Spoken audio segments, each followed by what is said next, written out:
We're over in Buffalo, and we're filming The Natural. Now, there's a scene in The Natural where the team is all in a room, and they got a midget giving a speech to them about the value of winning versus the sorrow of losing. And Diamond and I were sitting out in the War Memorial Armory Hall, and they got a 40-foot motorhome here with a chair in the center, and one over here with a chair in the center, and one is mine and one is his. And we're 40 feet apart. And I started to move my chair over by his. He says, I wouldn't do that, Brim. They'll think you don't like that bus and they'll take it away from you. Okay. So I sat there. He sat there. We were talking back and forth. Now, at the time, they were still casting the movie, and they were looking for the part of a beautiful blonde girl, which ultimately went to a girl named Kim Basinger.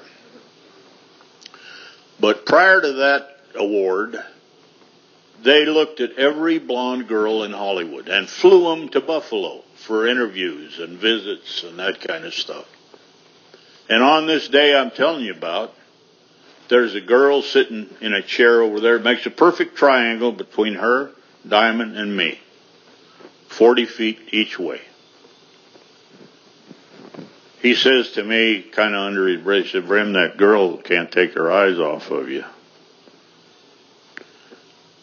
And I said, well, it's very strange, but I've noticed the same thing, Diamond. I think she's quite taken with you.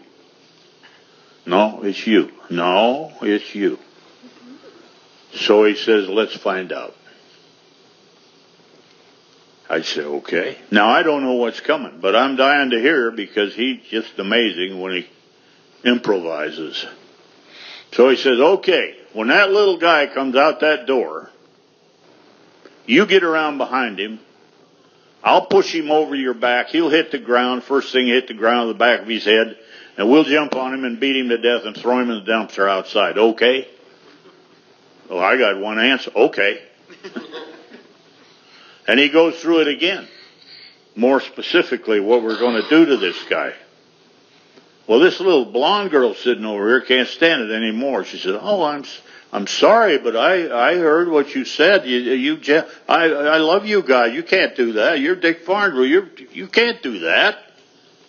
So now here he goes, you see. He says, well, darling, I'm sorry you heard that. That little guy in there, we've been looking for him, Brim and I, ever since the death march at Bataan. Now, when the death march at Bataan went on, I was like 9 years old, and he was maybe 12. But and this little girl had no idea what it was. But he says, that little guy in there was our regimental drummer boy. And he would beat that drum, and he infuriated them damn Japs, and they would mow our boys down with them machine gun bullets, and this little scumbag could run right under all them bullets. He says, and me and Brim been looking for him all these years, and we finally found him here in Buffalo, and we're going to kill him. And she thought that'd be okay. Well, that's about all I know.